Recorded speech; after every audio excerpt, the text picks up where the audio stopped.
ará àdúgbò tuntun ti dé o ìrún wọlé àbí ẹ mú mi báyìí tuntun ti dé o ẹ jẹ́ kán rí kínní ṣẹ́rí nígbà tá a bẹ̀rẹ̀ show Timothy àwí òkè nígbà tá a bẹ̀rẹ̀ show Timothy àti Adédoyin ẹ ṣàjẹ́ kán rí kínní o ṣẹ́rí bí ṣe rí nígbà yẹn bí kínní ṣe rí nígbà yẹn bẹ́ẹ̀ ni ibi náà rí ṣẹ́rí pé cover ilé ò ní eléyìí nígbà yẹn bóun náà ṣe rí nìyí bọ́ọ̀tì ìgbà tó yá kínní yẹn ó di ẹnu funfun báyìí ó di ẹnu ó wà ń bì tẹ́ bá wo previous show mi tí mo ṣe ń bí kínní òun ló wà ń bí ó di ẹnu báyìí ó di ẹnu kò open ṣùgbọ́n níjẹta tí mo fẹ́ proceed lórí investigation Timothy ikú tó pa Timothy mo wá bí again mo wá rí i pé sorry níjà ìjẹrin ni mo wá bí mo wá rí i pé kíní ti fọ́ lẹ́nu ó ti túká mo wá fún ní interpretation ṣe rí i pé ó di ẹnu tẹ́lẹ̀ ni investigation Timothy lórí ọ̀rọ̀ ta ló pa òun ló di ẹnu yẹn tá a fi ń dààmú tá à ń sọ̀rọ̀ CCTV tá à ń sọ̀rọ̀ call log tá à ń sọ̀rọ̀ àwọn kan wọlé tá à ń sọ̀rọ̀ àwọn kan jáde kò tí ì fọ́nká kò tí ì tú gbọ̀gbà tí mo débí lánàá ó tiẹ̀ ti wá tú gan-an tí mo fẹ́ sọ mo ní òkè ẹ jẹ́ kán rí kinní tó tú yẹn mo ti wá tú gan-an mo ní òkè àṣírí Adédoyin ló dẹ̀ tú yìí o àṣírí Adédoyin ló tú yìí náà àṣírí àwọn tó pa Timothy ẹ káàbọ̀ ọ̀nì trivia mo kàn fi yẹn mo fi gbé wọlé ni yeah a ti ní information again a tún ti ní information tó yàtọ̀ sí information tá a ní tẹ́lẹ̀ mo dẹ̀ tún lálejò ń bí náà lénìí ẹ jọ̀ọ́ ẹ máa bọ̀ lórí YouTube Oríyọmí Hamzat tàbí kẹ́ máa bọ̀ lórí Instagram ọ̀nà méjì yẹn lẹ ti lè rí mi wò dáadáa ẹ̀yin tí ẹ̀ ń wò mí ní Amẹ́ríkà tí ẹ mọ̀ bẹ́ẹ̀ ṣe lè research téèyàn bá sọ tí ẹ mọ̀ bẹ́ẹ̀ ṣe lè béèrè mo fẹ́ kẹ́ ẹ gbé ìgbésẹ̀ lórí ọ̀rọ̀ yìí kẹ́ ẹ béèrè nígbà tí a bẹ̀rẹ̀ kéèsì yìí àwọn nǹkan kan ṣẹlẹ̀ ìgbà yẹn orí Facebook ni mo ti ń ṣe àwọn èèyàn kan náà pè mí pé tí mo ṣe ń ṣe lórí Facebook yẹn fine ó ń go viral àwọn ń rí wò àwọn dẹ̀ appreciate ẹ̀ kí ló dé tán fi ń rí wò tán fi ń appreciate ẹ̀ ni pé àwọn bloggers tí wọ́n fẹ́ kí Timothy kú gbé wọ́n pick àwọn nǹkan tí mo sọ yẹn wọ́n jù sórí Instagram wọ́n pick àwọn nǹkan tí mo sọ yẹn wọ́n jù sórí YouTube tẹ́ bá wo Facebook subscribers Facebook users tèmi náà jẹ́ kan nínú wọn ó yàtọ̀ sí YouTube ó yàtọ̀ sí àwọn tó ń lo YouTube díẹ̀ ẹ ti gẹ̀tẹ̀ ó yàtọ̀ díẹ̀ àwọn client Instagram àwọn náà tún yàtọ̀ so èèyàn kan wà lè wà lórí Facebook kó wà lórí YouTube kó wà lórí Instagram ṣùgbọ́n èyí tó dàbí pé ó general jù tí gbogbo èèyàn wà pátápátá jù ó dàbí pé ó ní Facebook so ìgbà tí Facebook ti wá rí bó ṣe rí àwọn èèyàn kan wá sá kúrò lórí Facebook wọ́n wà lórí Instagram àti YouTube àwọn èèyàn kan gan tún prefer YouTube wọ́n prefer YouTube nítorí pé wọ́n jẹ́ àwọn èèyàn tí wọ́n kì í láìkí pé káwọn máa wà níbi tí gbogbo nǹkan tó bá ti jẹ́ pé ọ̀pọ̀ èèyàn ló wà ń bẹ̀ wọ́n láìkẹ̀ àwọn èèyàn náà wà lórí YouTube tán dúró ń bẹ̀ pé okay àwọn tó kù wà ń bí ó pọ̀ nínú àwọn tó wá ṣe nǹkan sórí YouTube yẹn mo wá ṣalábàápàdé èèyàn kan wọ́n get number mi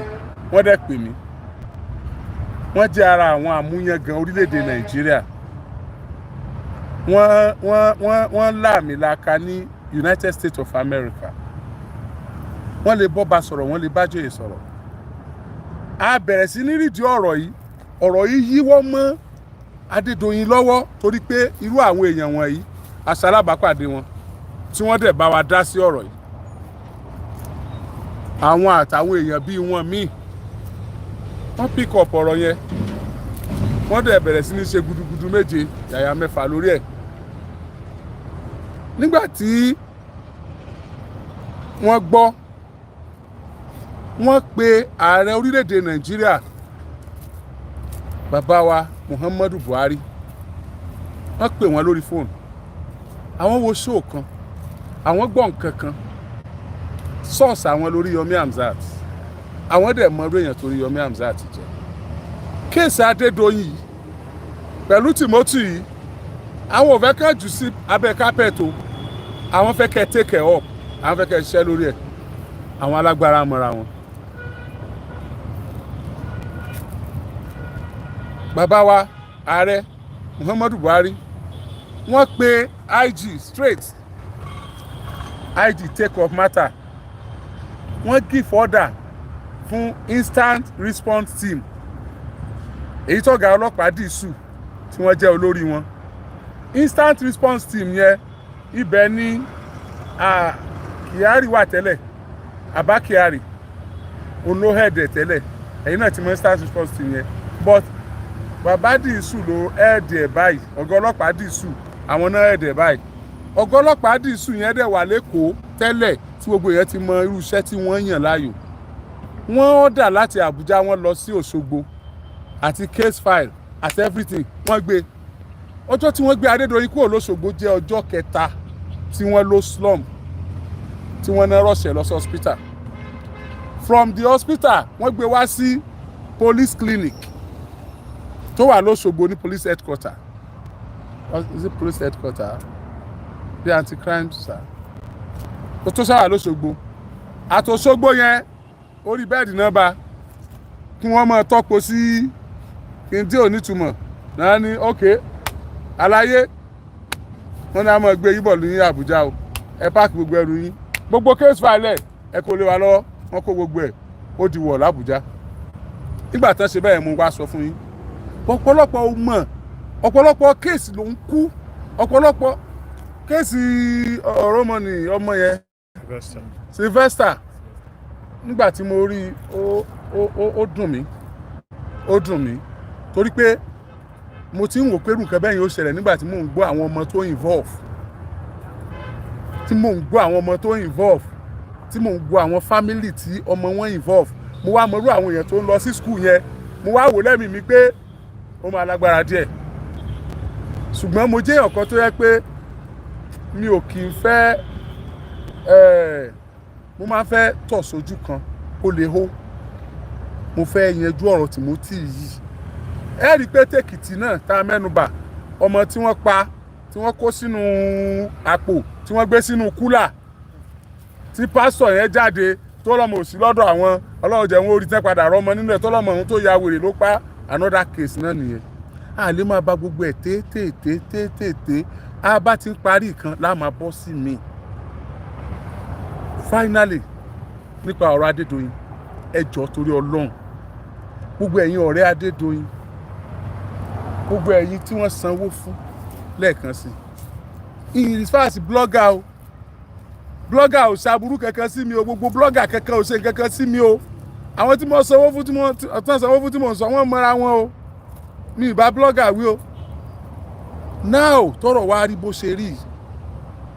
ẹ̀yin lẹ sọ wípé Timothy lóògùn ni oògùn marathon sex wípé receptionist tó sanwó fún iná bá a sùn títí tó fi kú gbogbo àwọn lọ́ọ̀yà gbogbo àwọn tẹ̀ ń kó jọ tí ò jọra wọn yẹn kí lẹ wàá máa sọ báyìí kí lẹ fẹ́ máa sọ mo fẹ́ là mọ́lẹ̀ fún yín látijọ́ tí mo ti dáyé mi ò má Adédoyin rí mi ò dẹ̀ gbọ́ nǹkan kan pa ẹ̀ rí mi ò gbọ́ nǹkan kan pa ẹ̀ rí kò cross mi rí mi ò cross path ẹ̀ rí àní kankan and I keep telling you ìtí mo need ní justice for Timothy nǹkan tá a need nìyẹn mo dẹ̀ tẹ̀síwájú mo sọ ìní màá dẹ̀ máa sọ so ẹbí Adédoyin mi ò ní problem pẹ̀lú yín o ẹbí Timothy mi ò ní issue pẹ̀lú yín o mi ò sọ̀rọ̀ yín mi ò sọ̀tá yín mo kàn ń jíṣẹ́ mo kàn ń ṣe tó yẹ kémi ṣe ni tí mo fún ìpò yẹ kí n ṣe ni mò ń ṣe. àwọn kan bẹ̀rẹ̀ sí ní pé ṣe information yẹn dẹ̀ true ó mọ̀ lágbára kí ló dé tó yẹ pé téèyàn bá rí tẹ́ ẹ̀ rí ẹ gbà pé kò rí nǹkan kan kó dìgbà tí gbogbo wa bá rí náà bẹ́ẹ̀ ṣe wà ń sìn àwọn information kan wà tẹ́yìn náà ní tèmi náà ò ní lórí mátà eléyìí ẹ má doubt mi ní tí mo bá sọ ẹ má tẹ̀lé mi mo tún ti ní information tó lágbára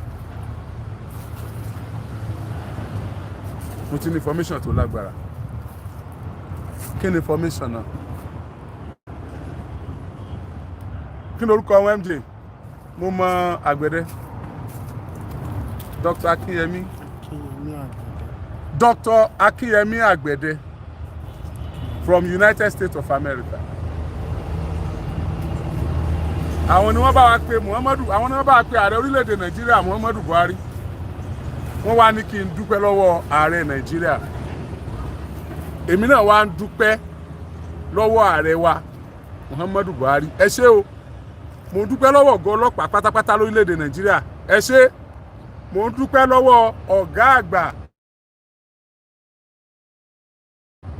fún instant response team ẹ̀yin náà ẹ ṣé o mo dúpẹ́ lọ́wọ́ yín o ṣàwà òkè ẹ ṣé gan ni ṣùgbọ́n àwọn èèyàn ń béèrè pé yunifásitì wo ni Mashood ti ń ṣiṣẹ́ ẹni tí wọ́n jọ pa Timothy ó jẹ́ alábàáṣiṣẹ́pọ̀ Dr. Abdulrahman Adédoyin tá a ní gbogbo ìdánilójú pé wọn ò ṣẹ̀ṣẹ̀ jọ máa ṣerú iṣẹ́ yẹn wọ́n ti wà ní Hilton Hotel níbi tí Timothy sùn kó tó di aago 12 òru nígbà tó di aago 12 òru gẹ́rẹ́gẹ́ wọ́n tò lọ́wọ́ ọ̀wọ́ wọ́n wọnú yàrá Timothy lọ wọ́n fọ́ọ̀sì lẹ̀kùn àwọn wo ni wọ́n tò lọ́wọ́ ọ̀wọ́ náà Abdulrahim ọmọ Adédoyin Mashood tó ń ṣiṣẹ́ ní Odùduwà University tàdédoyin University Adédoyin nílé Ifẹ̀ àti Adédoyin gan fúnra rẹ̀ àwọn mẹ́tẹ̀ẹ̀ta CCTV capture wọn bọ́n ṣe wọlé wọ́n operate tán ààrin tí wọ́n ń ṣe nínú ilé ṣé ẹ mọ̀ pé CCTV kò kí n sí nínú room lóòtẹ́ẹ̀lì bọ́ ó máa wò bí èèyàn ṣe wọlé àti bí èèyàn ṣe jáde àárí bí wọ́n ṣe wọlé ṣùgbọ́n gbà tí wọ́n jáde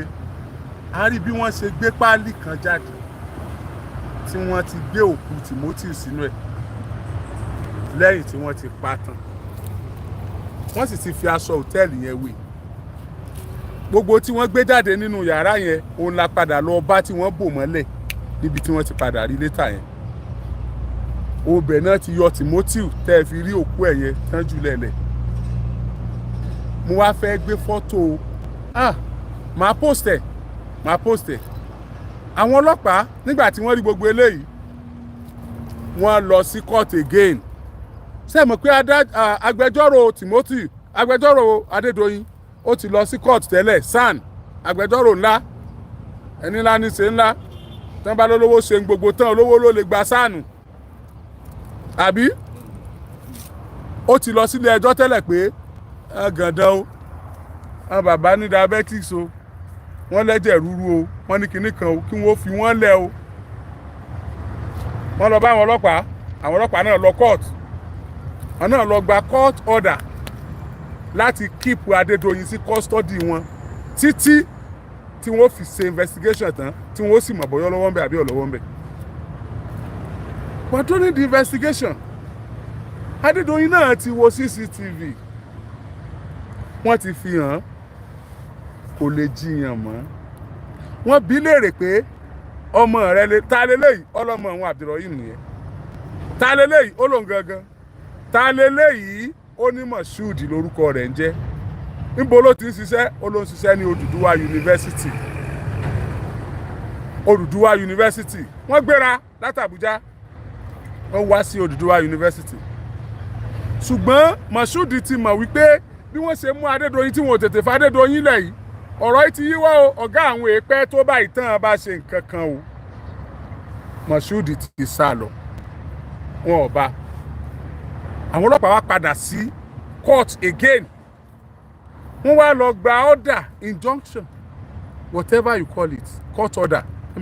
order láti declare Abdulrahim Adédoyin wanted.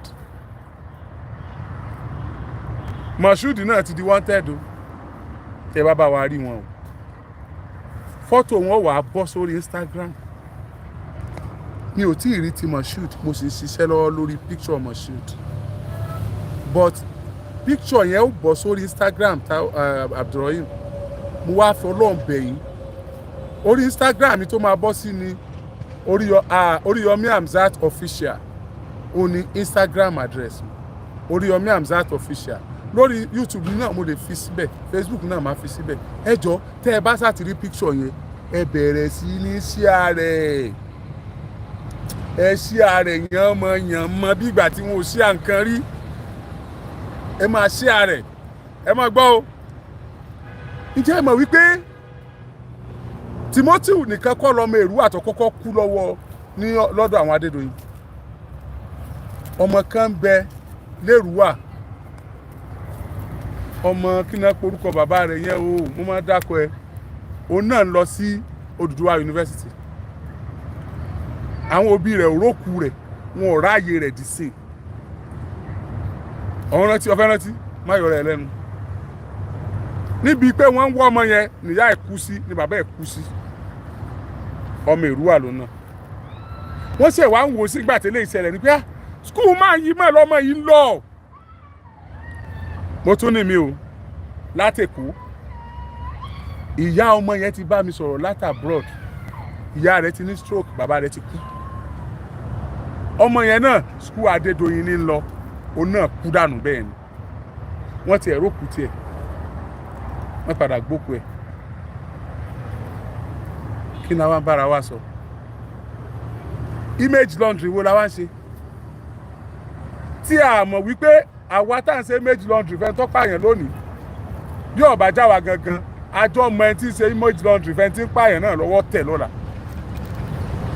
so what are we doing ìjọba Amẹ́ríkà ti wá kéde báyìí ọmọ Bongo ò ṣe mọ́ rẹ̀ ilé mọ́ òun rántí látẹ̀kan ọmọ Bongo ni wọ́n pa l'Èrúwà àtàwọn kọ́kọ́ pa ìjọba ilẹ̀ Amẹ́ríkà tani lọ́wọ́ nú olè yẹn náà tí wọ́n lọ́wọ́ nú olè wọ́n rí Bin Laden kọ́ Saddam Hussein lẹ́ni wọ́n ní kí n sọ fún yín American government gave them 105 hours àti Mashood àti Abdulrahim Adédoyin wọ́n láwọn fún wọn ní 105 hours láti lọ submit ara wọn sí nearest police station àti Mashood ní o àti Abdulrahim ní o wípé Saddam Hussein tó wọnú olè Amẹ́ríkà wá jáde sẹ́ni pọ̀rọ̀ tí kò ní kéke ìjọba Amẹ́ríkà ti tẹ́wọ́ gba kéèsì Adédoyin Dr. Akínyẹmí Àgbẹ̀dẹ ẹ lọ Google kẹmẹntì ń jẹ́ bẹ́ẹ̀ Dr. Akínyẹmí Àgbẹ̀dẹ from United States of America mo jíṣẹ́ tẹ́ ẹ rán mi ilẹ̀ Amẹ́ríkà mo jíṣẹ́ tẹ́ ẹ rán mi ọmọ Nàìjíríà mo jíṣẹ́ tẹ́ ẹ rán mi ọmọ Yorùbá mo jíṣẹ́ tẹ́ ẹ rán mi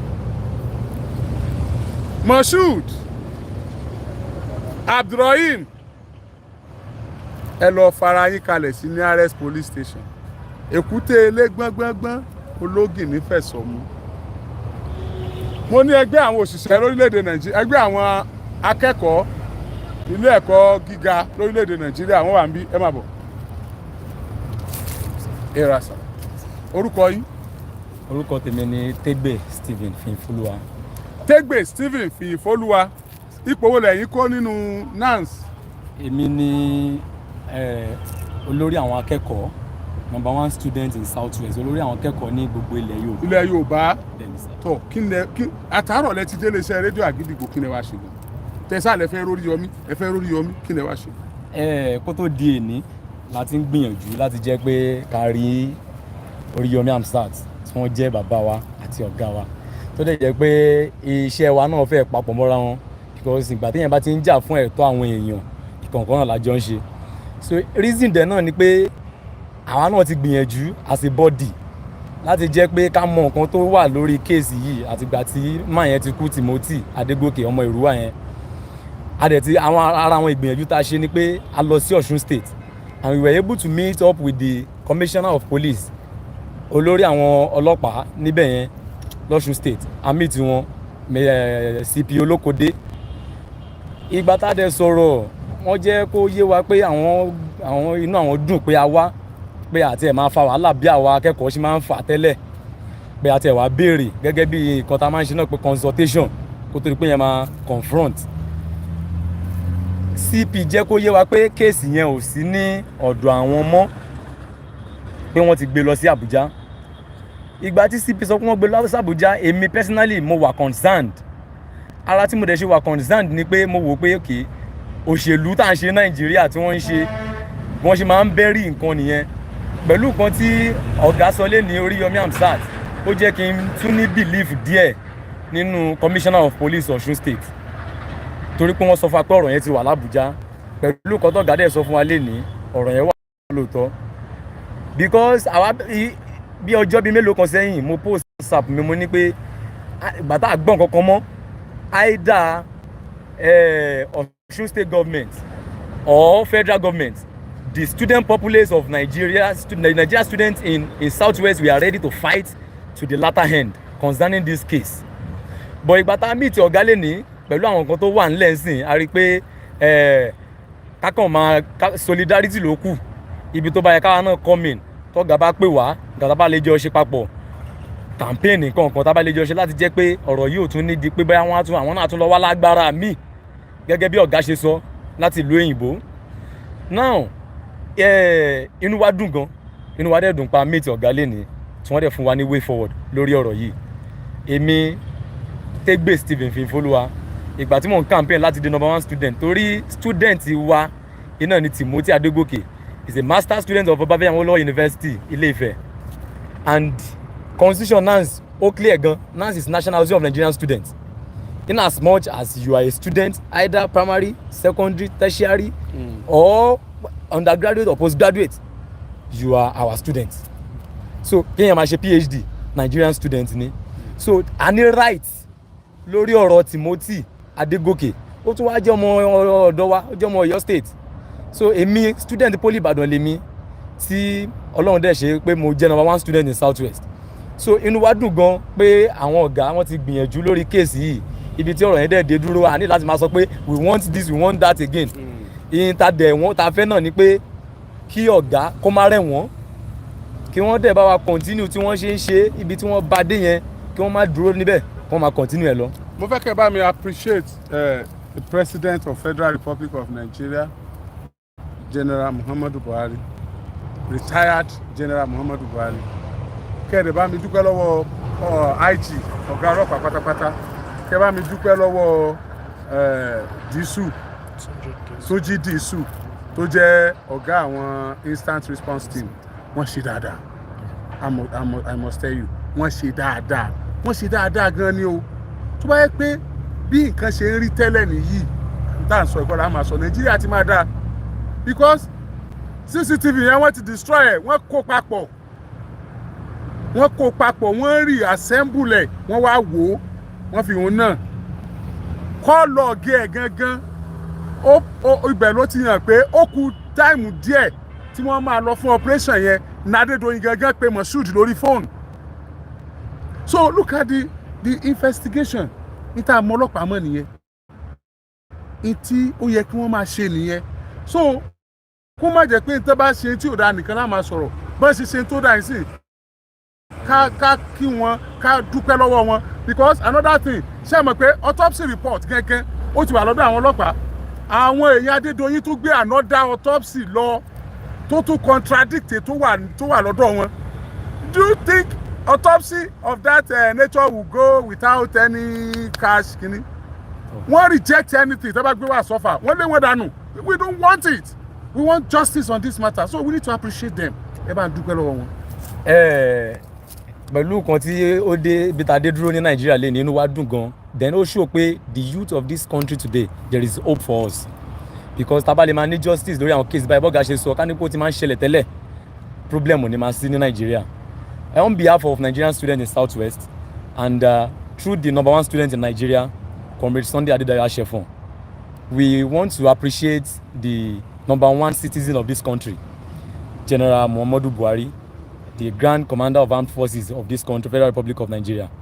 Baba, ẹ ṣé gan sir. Tó bá yẹ kí wọ́n bá lè gbọ́ nǹkan tá a send yìí, a dúpẹ́ lọ́wọ́ wọn gan. The Nigerian students in Southwest, we appreciate you. Kò dẹ̀ ní sú yín, kò ní rẹ̀ yín. Lágbára Ọlọ́run. The Inspector General of Police, the Nigerian Police Force, they has their good parts. As a Nigerian student, we are going to talk.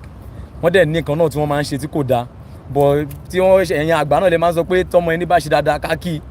Wọ́n ṣe léyìí ó dáa. A dẹ̀ ń kí wọn and kí Nigerian Police Force. And we send our greetings to the number 1 police in Nigeria, the IGP. A dúpẹ́ lọ́wọ́ yín níbi tí ẹ bá iṣẹ́ ọ̀rọ̀ yìí dé. Kò ní sú yín kò ní rẹ̀ yín ẹni tó wà in charge the swift response for this case dùn sí àbí nǹkan Suji Disu a kí àwọn náà ẹ kú iṣẹ́ takuntakun kò ní sú yín kò ní rẹ̀ yín ibi tẹ́ ẹ báṣẹ́ yẹn dé ẹ jọ̀ọ́ nítorí Ọlọ́run because irú Ọlọ́run ni ò sí irú èèyàn pọ̀ kò ní da kó dọ̀la ká wá gbọ́ pé wọ́n tún ti ṣe nǹkan kan lórí àti àwọn amọ̀bí tí kéèsì yẹn dé dúró mọ́. The Nigerian students in Southwest, ably led by Comrade Tegbe Stephen Foluwa, we are not going to condole whatever irresponsibility from anybody, from any angle. Ibi tẹ́ bá ṣe dé, I appreciate yín, inú wa dẹ̀ dùn gan, and it shows that the students and the youth of this country, there is hope for us. I really appreciate it gan. Thank you very much. Kí lẹ́yìn student wa fẹ́ lórí matter yìí? Èmi kígbe pé mo fẹ́ justice, tí ilé yàtọ̀, ẹ sọ tẹ́ fẹ́. On behalf of Nigerian students in Southwest, I'm the coordinator of NANS Southwest. We are calling for justice. Nothing but justice. An injustice somewhere is an injustice everywhere. An injury to one is an injury to all. Because if care is not taken, àwa náà ń lọ káàkiri lánàá mo wà lóṣogbo hòtẹ́ẹ̀lì àwa náà sùn. So tá a bá tètè kọ́ bẹ́ẹ̀ báyìí àwa náà nílò àwọn yẹn pọ̀ tó nílò owó. But kò ṣe gbogbo yẹn ló ní máìndì láti máa lọ pa ọmọ ọlọ́mọ èèyàn eléèyàn láti máa fi ṣe owó. Now we are calling for justice so that wọn ní máa mú àwọn student wa lẹ́ẹ̀kọ̀ọ̀kan wọn ní máa bà wọ́n tètè. Ìkọ́kọ́ ṣẹlẹ̀ lẹ́ni mo fẹ́ lo opportunity yìí sà ní Lagos Ibadan expressway mi mọ̀ bóyá ẹ ti gbọ́ someone was killed and èèyàn kan wọ́n mú escape by herdsmen today just today sir and today lẹ́ni sir. I have the video evidence. Àwọn darandaran lẹ́ni and I have it on my phone. Fulani? Bẹ́ẹ̀ni sir. Lagos Ibadan expressway. I posted it on my WhatsApp. And this is a time that our students are coming from their various jurisdiction. They are resuming back to school. Àwọn tó máa lọ sí University of Ilorin, àwọn tó máa padà sí OAU, àwọn tó máa padà lọ sí Ekiti, láti Èkó, láti Abẹ́òkúta, láti everywhere, even from Ibadan. And someone like àwa náà, a máa ń lọ káàkiri ọ̀làǹsìn àmọ́bí tá a fẹ́ wà. Kọ́lọ́n jẹ́ ká máa bára wa níbi tó bá dáa. We are calling on Nigerian police. I've been trying to get in touch with the Commissioner of Police of Oyo State since morning. But me still get in touch pẹ̀lú wọn. Pé kéèsì yìí, àwọn student wa, àwọn ò ní fẹ́ gbọ́ pé wọ́n pa student. Àwọn ò ní fẹ́ gbọ́ pé wọ́n gbé ọmọ kan lọ. And kó má dàbí pé bóyá àwọn student tuntun ti bẹ̀rẹ̀. Torí ẹ̀ la fi ń lo opportunity ọ̀gá Oríyọmí Hamzat. Kò ní bàjẹ́ sà. La fi ń sọ pé kí wọ́n bá wa tètè take step lórí ẹ̀. Tí wọ́n máa ṣe káwọn ọlọ́pàá báyọ̀ máa wà lọ́nà ni so that no student will become a victim of any herdsmen, accident or shooting or anything. So òun ni justice la fẹ́ lórí ọ̀rọ̀ Adédoyin. Thank you. Yes, thank you so much. Mo appreciate it. Yeah, very soon wọ́n máa release the corpse Timothy a máa ṣe burial fún so máa jẹ́ kẹ́ ẹ mọ̀ because ẹ̀ ń láti wà ń bẹ̀ lọ́jọ́ yẹn láti represent interest in students so ẹ̀yin yan wa bó ṣe jẹ́ nìyẹn o Adédoyin Abdulrahim wọ́n fún ẹ ní 105 hours láti submit rẹ̀ sí nearest police station lọ́wọ́ èmi mo dé yìí o kò síbi tó sá sí mọ́ Mashood wọ́n fún ẹ ní 105 hours láti lọ jọ̀wọ́ ara rẹ fún sí nearest police station má wulẹ̀ yọrọ ẹlẹ́nu má sá káàkiri mọ́ wọ́n ní Saddam Hussein ọwọ́nú holẹ̀ àwọn wú jáde à ń bọ̀sibọ̀sí ìwọ ẹkú tó gbọ́n ṣáṣá ẹ̀bì tipa à ń bọ̀sibọ̀sí olóńsè abáragi ọ̀gẹ̀ Oríyọmí Hamzat lórúkọ mi píkṣọ wọn àwọn táwọn wá ẹ̀rí láìpẹ́ ẹ ṣe gan ni o.